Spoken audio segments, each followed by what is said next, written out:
Friends, welcome to Top 7 Tamil. இந்த வீடியோவில் வந்து 6th ஸ்டாண்டர்டில் த ஜங்கல் புக் லெசன் இருக்குது. ஸோ அதில் இருக்க கொஸ்டின் புக் பேக் தான் நம்ம பார்க்க போகிறோம். ஃபஸ்ட்டு இந்த புக்கோட ஆத்தர் யார் அப்படின்றத பார்த்துடலாம். ஓகேங்களா? த ஜங்கல் புக் ஆத்தர் யார் அப்படின்னா ரட்யார்ட் கிப்ளிங் தான். The Jungle Book was written by Rudyard Kipling. The book has attracted audiences of all ages for its plot, structure and characters.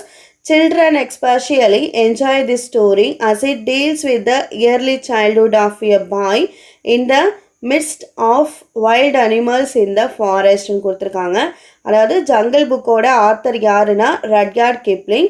இவர் எழுதுன இந்த புக்கு பார்த்தீங்கன்னா எல்லா ஏஜ் ஆஃப் பீப்புளையுமே வந்து அட்ராக்ட் பண்ணுற மாதிரி இருக்குது. இதில் இருக்க கேரக்டர்ஸ் எல்லாமே வந்து ஒரு அட்ராக்ஷன் வந்து நம்ம ஏற்படுத்துது எல்லா ஏஜ் பீப்புள்ஸ்க்குமே. அடுத்த லைன் என்னென்னா, சில்ட்ரன்ஸ் வந்து மோஸ்ட்லி வந்து இந்த ஸ்டோரியை கேட்டு என்ஜாய் பண்ணுறாங்க. அதே மாதிரி இந்த ஸ்டோரியோட ஸ்டோரி என்ன, அதாவது த ஜங்கல் புக்கோட ஸ்டோரி என்னன்னா, ஒரு குட்டி பையன் அவன் முன்னாடியே காட்டுக்குள்ளே போயிடுறான். அந்த பனி மூட்டத்துலேயும் அந்த மிருகங்களுடைய அந்த பையன் வந்து அந்த காட்டில் வந்து வாழ்கிறான். இதுதான் த ஜங்கல் புக்கோட ஸ்டோரி. ஸோ இதான் வந்து கொடுத்துருக்காங்க. ஆத்தர் படிச்சுக்கோங்க. த ஜங்கல் புக் ஆத்தர் வந்து ரட்யார்ட் கிப்ளிங். ஸோ அடுத்து இதில் இருக்க ஸ்டோரி என்ன அப்படின்னு பார்த்தீங்கன்னா, ஒரு குட்டி பையன் சின்ன குழந்தையிலே ஒரு டைகர் வந்து தூக்கிட்டு வந்து காட்டில் வந்து போட்டுருது.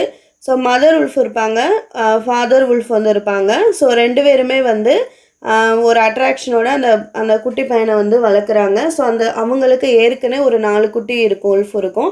ஸோ அதோட சேர்த்து அந்த பையனை வந்து அந்த காட்டுக்குள்ளே வந்து வளர்த்துட்ருக்காங்க. ஓகேங்களா? இதுதான் வந்து ஸ்டோரி. அதாவது இதில் வந்து அந்த டைகர் அந்த உல்ஃப் வந்து தூக்கிட்டு போகிறது அது மாதிரி வந்து காமிப்பாங்க. ஓகேங்களா? இதான் ஸ்டோரி. இந்த அளவு தெரிஞ்சால் போதும். புக் பேக் வந்து பார்க்கலாம். ஓகேங்களா? Listening, listen to your teacher, read the description கொடுத்துருக்காங்க. அதாவது இதை பேஜ் நம்பர் வந்து நம்மளுக்கு கொடுத்துருக்காங்க. ஸோ இந்த பேஜ் நம்பரில் சில பாயிண்ட்ஸ் வந்து கொடுத்துருக்காங்க. அந்த பாயிண்ட்ஸை வச்சு இந்த பிக்சரை பார்த்து நம்ம மேட்ச் பண்ணணும். ஓகேங்களா? நான் ஆன்சரை எழுதியிருக்கேன். ஸோ என்னென்னு பார்த்துக்கோங்க. ஃபஸ்ட்டு பிக்சர் எதை காமிக்குதுன்னா, இவங்க வந்து மதர்ஹுட்டு. So mother wolf. இவங்களுடைய கேரக்டர் எப்படி இருக்குன்னா, இவங்க வந்து பிரேவாக இருப்பாங்க, ஸ்ட்ராங்காக இருப்பாங்க. எப்போயுமே எல்லாத்துலேயுமே வந்து ஒரு அரவணைப்போட இந்த மதர் உல்ஃப் வந்து இருக்கும். அம்மானா அப்படி தானே. ஸோ அதான் மதர் உல்ஃபு. ஸோ அடுத்தது பார்த்தீங்கன்னா டைகர் சொன்னோம் இல்லையா. ஸோ டைகர் தான் வந்து ஷெரிகான், இந்த ஸ்டோரியோட மெயின் வில்லன். அடுத்து மௌக்லின்றது தான் வந்து அந்த குட்டி பையன், காட்டுக்குள்ளே வாழ்கிற பையன். ஓகேங்களா? அடுத்து பஹீரான்றது பிளாக் பந்தர். அடுத்து டபாக்கு அப்படின்றது வந்து ஸ்பை. ஓகேங்களா? ஸோ இது நம்பர் வந்து என்ன நம்பர்னா, ஸோ இந்த 131வது பக்கத்தில் இன்னொன்று பேராகிராஃபில் இந்த லைன்ஸ்லாம் வந்திருக்கு. ஓகேங்களா? அதான் நம்பர் வந்து மென்ஷன் பண்ணியிருக்கோம். வேணுன்றவங்க புக்கு வச்சுருந்தீங்கன்னா செக் பண்ணிக்கோங்க. ஸோ அடுத்தது பார்த்தீங்கன்னா one word, tobacco access dash to the pack of wolves. So அது வந்து டபாக்கோ நம்ம மேலே பார்த்தோம். அது யாருன்னா மெசஞ்சர். ஓகேங்களா? இது ஒரு மெசஞ்சர், ஸ்பை, ரெண்டுமே வந்து இந்த டபாக்கோ தான்.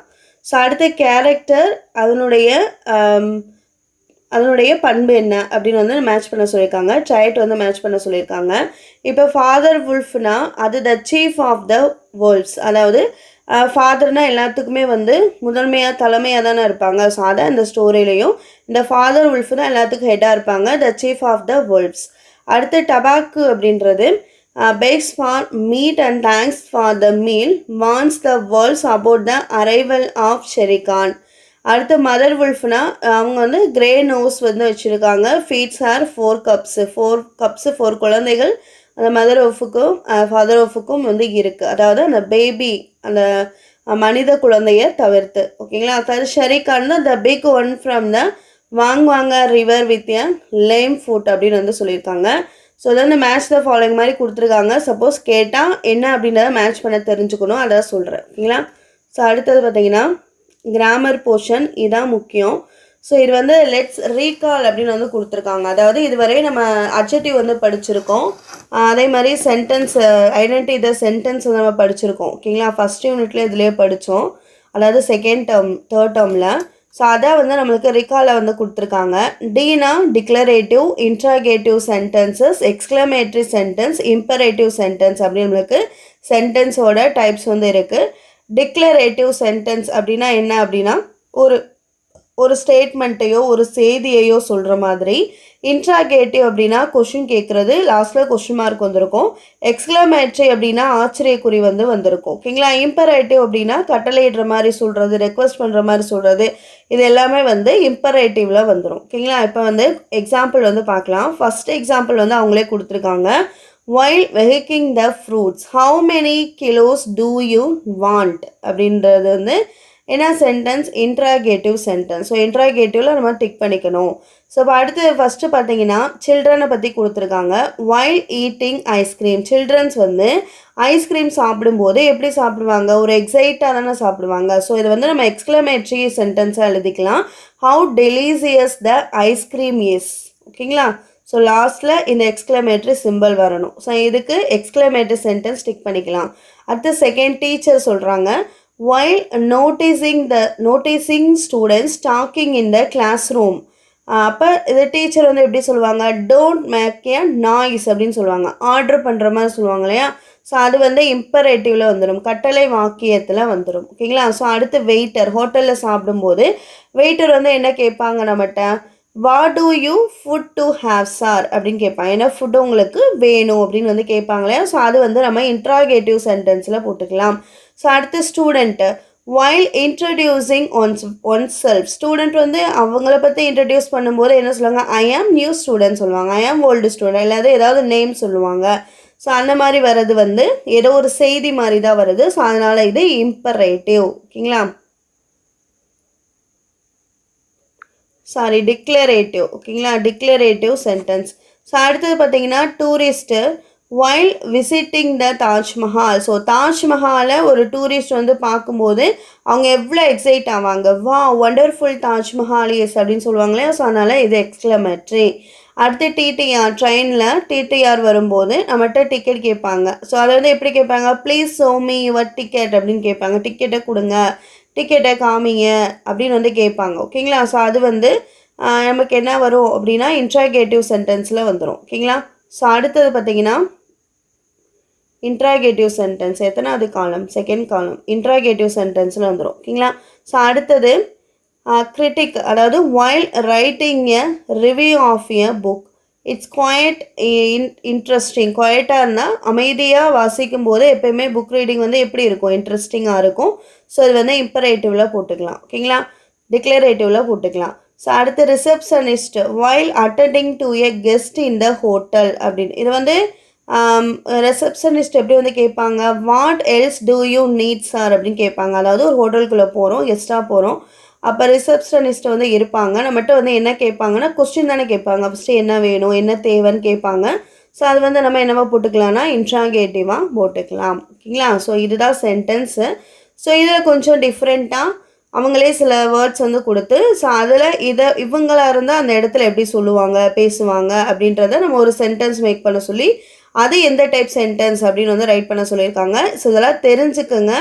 கண்டிப்பாக எக்ஸாமில் கேட்கறதுக்கான வாய்ப்புகள் இருக்குது. ஓகேங்களா. டிக்ளரேட்டிவ் அப்படின்னா செய்தி வாக்கியம், இன்ட்ராகேட்டிவ் அப்படின்னா கேள்வி கேட்குற மாதிரி வாக்கியம், எக்ஸ்க்ளமேட்ரி அப்படின்னா ஆச்சரியப்படுத்துகிற மாதிரியான விஷயங்கள், இம்பரேட்டிவ் அப்படின்றதுல ரெக்வஸ்ட் வந்துடும், ஆர்டர் வந்துடும், எல்லாமே வந்துடும். ஓகேங்களா.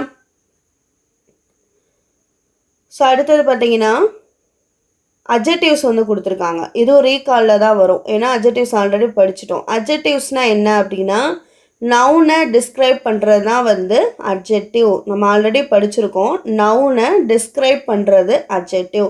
அதை என்ன டிஸ்கிரைப் பண்ணுறது அப்படின்னா, ஸோ நவுனை பற்றின விஷயத்தை எக்ஸ்ட்ராவாக சொல்கிறது தான் அட்ஜெக்டிவ் அல்லது ப்ரொனவுன் அப்படின்னு சொல்லுவோம். ஓகேங்களா. ஸோ இப்போ இதில் என்ன கொடுத்துருக்காங்கன்னா சில வேர்ட்ஸ் கொடுத்துருக்காங்க, அதாவது சென்டென்ஸ் கொடுத்துருக்காங்க. 7 சென்டென்ஸ் கொடுத்துருக்காங்க. மேலே ஒரு சின்ன ஒரு ஸ்டோரி மாதிரி பிக்சர்ஸ் கொடுத்துருக்காங்க. ஓகேங்களா. ஸோ இப்போ நம்ம என்ன பண்ணணும்னா இந்த 7 சென்டென்ஸுமே ஃபஸ்ட்டு நம்ம அரேஞ்ச் பண்ணணும். இதில் மாறி மாறி வேர்ட்ஸ் கொடுத்துருக்காங்க. ஃபஸ்ட்டு இந்த ஒன்லைனரை பூரா நம்ம ஒரு சென்டென்ஸாக ஃபார்ம் பண்ணி அதுக்கப்புறம் நம்ம எது ஃபஸ்ட்டு வரும், எது செகண்ட் வரும், எது தேர்டு வரும்னு நம்ம ஆர்டர் படுத்தணும். ஸோ இது நான் ஆர்டர் படுத்தி எழுதியிருக்கேன், அதை ரீட் பண்ணி பாருங்கள். அதுலேருந்து நம்ம அட்ஜெக்டிவ் கண்டுபிடிக்கணும். ஓகேங்களா. ஸோ அதில் இருக்க சில வேர்ட்ஸ் வந்து அரேஞ்ச் பண்ணி ஃபஸ்ட்டு வந்து நம்ம சென்டென்ஸாக வந்து ஃபார்ம் பண்ணணும். சென்டென்ஸாக ஃபார்ம் பண்ணி எந்த சென்டென்ஸ் ஃபஸ்ட்டு வரும், அடுத்தடுத்து எந்த சென்டென்ஸ் வரும் அப்படின்றத அரேஞ்ச் பண்ணிவிட்டு அதுக்கப்புறம் அட்ஜெக்டிவ்ஸ் வந்து கண்டுபிடிக்கணும். ஓகேங்களா? ஸோ நான் அரேஞ்ச் பண்ணி கொடுத்துருக்கேன். எந்த சென்டென்ஸ் வந்து அடுத்தடுத்து வரும் அப்படின்றத மார்க்கும் பண்ணியிருக்கேன் பாருங்கள். ஃபஸ்ட்டு என்ன வரும்னா, Madhu invites her close friends for her birthday which falls on Sunday அப்படின்றது தான் ஃபஸ்ட்டு சென்டென்ஸாக வரும். செகண்ட் சென்டென்ஸ் வந்து இது, her parents decorate the house with colourful balloons and attractive cartoons அப்படின்றது செகண்ட் சென்டென்ஸாக வரும். தேர்டு வந்து ஹர் பேரண்ட்ஸ் ஆர்டர் எம்மி ரவுண்ட் அண்ட் பிக் கேக் வந்து தேர்டாக வரும். ஃபோர்த்து என்ன வரும் அப்படின்னு சொல்லி பார்த்தீங்கன்னா, Madhu wears a long pink frock on her birthday அப்படின்றது ஃபோர்த்து சென்டென்ஸாக வரும். ஃபிஃப்த்து வந்து she and her parents welcome their guest with broad ஸ்மைல்ன்றது ஃபிஃப்த்தாக வரும். Sixth Madhu's friends present her with a wonderful டால்ன்றது சிக்ஸ்த்து சென்டென்ஸாக வரும். லாஸ்ட்டில் Madhu and her parents enjoyed the day and felt happy அப்படின்றது வந்து செவன்த்து சென்டென்ஸாக வரும். ஓகேங்களா? ஸோ இது வந்து பார்க்கும்போது இவ்வளோ தானே அப்படின்னு தோணும். இதே வந்து சென்டென்ஸ் வந்து அரேஞ்ச் பண்ணுற மாதிரி கேட்டாங்கன்னா எழுதிக்கலாம். அதே மாதிரி இதில் அட்ஜெக்டிவ்ஸ் வந்து கேட்டிருக்காங்க. புக் பேக்கில் இருக்குது, ரொம்ப முக்கியம், நோட் பண்ணிக்கோங்க. ஓகேங்களா? இப்போ பார்த்துட்டோம். இப்போ பாருங்கள், அந்த பிக்சர்ஸ் வந்து கொடுத்துருந்தாங்க இல்லையா? ஸோ அந்த பிக்சர்ஸில் நம்ம கரெக்டான அட்ஜெக்டிவ்ஸ் வந்து எழுதணும். ஓகேங்களா? இப்போ ஃபஸ்ட்டு பிக்சரில் வந்து எது வரும், அட்ஜெக்டிவாக வரும் அப்படின்னு பார்த்தீங்கன்னா, அவள் வந்து இன்வைட் பண்ணுற மாதிரி இருக்குது கை கொடுத்து.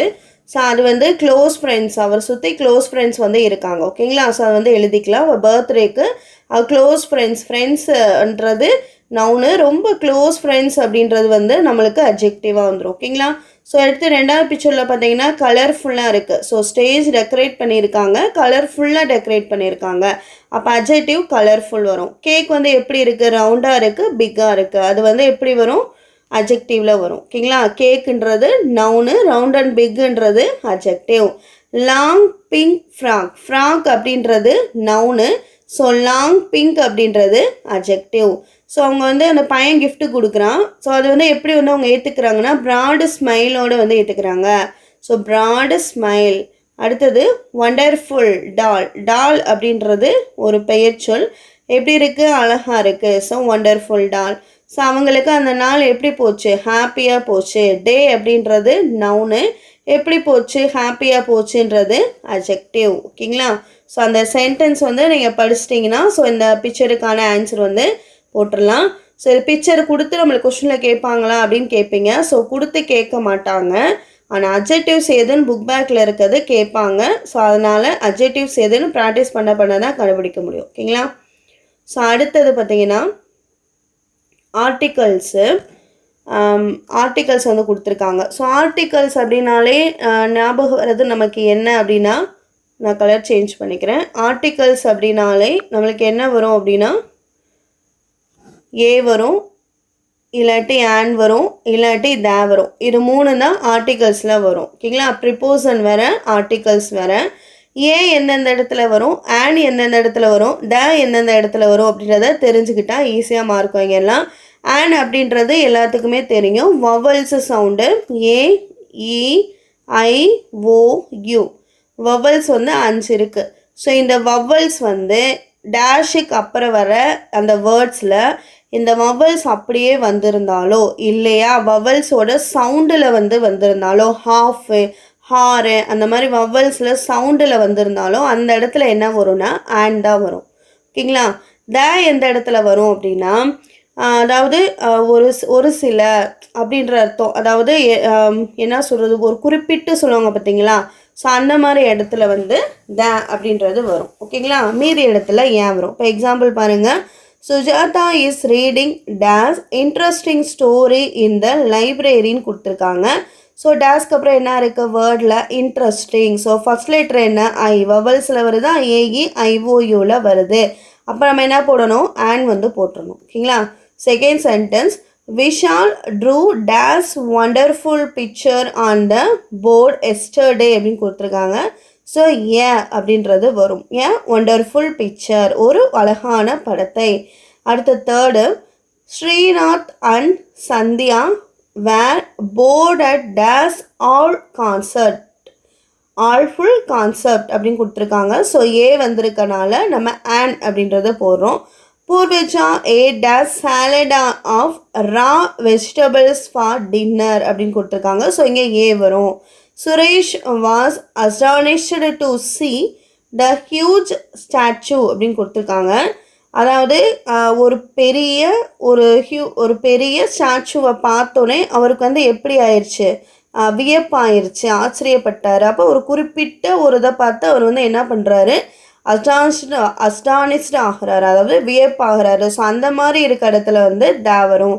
The child was playing with days yellow balloon, ஒரு எல்லோ பலூனோட வந்து விளையாடுறாங்க. ஓகேங்களா? ஸோ குறிப்பிட்டு சொல்கிற இடத்துல வரும். ஏஇ ஐஓயுன்ற வவல்ஸ் வர இடத்துல வந்து ஆன் வரும். ஏ பார்த்தீங்கன்னா ஏதாவது ஒரு பொருளை பற்றி சொல்கிறது. ஸோ அதை ரீட் பண்ணும்போதே சென்டென்ஸ் நம்மளுக்கு தெரிஞ்சிடும். அந்த மாதிரி இருக்க இடத்துல வந்து ஏ வரும். ஓகேங்களா? ஸோ அடுத்தது பாருங்கள், complete the dialogue by using suitable adjectives in the blanks அப்படின்னு கொடுத்துருக்காங்க. இது நம்மளா போடுறது தான். I was the dash 1 2 enrol my name in the events, அதாவது ஃபஸ்ட்டு ஒன்றுன்னு போடலாம். நம்பர்ஸ் எல்லாமே அட்ஜெக்டிவ்ஸில் வந்துடும். ஓகேங்களா? ஃபஸ்ட்டு ப்ரைஸ் வாங்கினா என்ன ப்ரைஸ், ஃபஸ்ட்டு ப்ரைஸு. ஸோ அந்த மாதிரி 10th ப்ரைஸு, எத்தனாவது ப்ரைஸுன்றது நவுனாக இருந்தால் எத்தனையாவதுன்றது நம்மளுக்கு என்னவாக வரும், அட்ஜெக்டிவாக வரும். ஸோ நம்பர்ஸ் எல்லாமே அட்ஜெக்டிவில் வந்துடும். Tell me for how days events have you enrolled, many போடலாம், ஃபியூ போடலாம். அதே மாதிரி இந்த இடத்துல பாருங்கள், I have enrolled my self only in a days events. So huge events அப்படின்னு வந்து போட்டுடலாம். ஓகேங்களா? ஸோ நம்ம போடுறதான் வந்து அட்ஜெக்டிவ்ஸ். இந்த வேர்ட்ஸ்லாம் தெரிஞ்சுக்கிட்டிங்கன்னா ஸோ ஈஸியாக ஆன்சர் கண்டுபிடிச்சிடலாம். As I am tall I have given my name for dash. எந்த டாலாக இருந்தால் எந்த ஜம்ப் கொடுக்கலாம், லாங் ஜம்ப். ஜம்ப்புன்றது நவுனு, எந்த ஜம்ப்பு, லாங் ஜம்ப்பு. ஷார்ட்டாக இருந்தால் ஹை ஜம்ப் வந்து கொடுக்கலாம். ஓகேங்களா? அடுத்தது dash to hear, excellent to hear. I have decided to participate to all events போடலாம், இல்லை ஃபியூ ஈவெண்ட்ஸ் போடலாம், மெனி ஈவெண்ட்ஸும் போடலாம். ஓகேங்களா? ஹே டேட்ஸ் dash expecting the best from யூன்னு கொடுத்துருக்காங்க. ஸோ நல்லா இருக்க போய் தானே அதை வந்து எக்ஸ்பெக்ட் பண்ணுறாங்க. ஸோ குட் அப்படின்றது அட்ஜெக்டிவ். தேங்க்யூ ஸோ மச் அப்படின்னு போட்டுக்கலாம். So wish you the same let's rock அப்படின்றது, மச் அப்படின்றது வந்து அட்ஜெக்டிவாக வரும். ஓகேங்களா?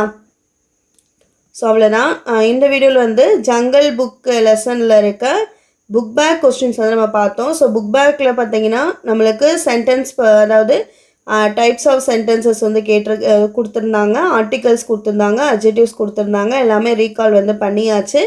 ஸோ இதோடு வந்து 6th வந்து உங்களுக்கு கம்ப்ளீட் ஆகுது. ஸோ 6th ஃபுல்லாக வந்து நம்ம முடிச்சாச்சு. ஸோ ஒவ்வொரு யூனிட்டாக நம்ம கொடுத்துருக்கோம் தனித்தனியாக. யாராவது பார்க்கல, மிஸ் பண்ணியிருந்தீங்கன்னா வீடியோ டிஸ்கிரிப்ஷனில் வந்து லிங்க் இருக்குது, செக் பண்ணிக்கோங்க. ஸோ அடுத்து வந்து நம்ம 7th ஸ்டார்ட் பண்ணலாம். ஓகேங்களா? இந்த வீடியோ வாட்ச் பண்ணதுக்கு தேங்க்யூ.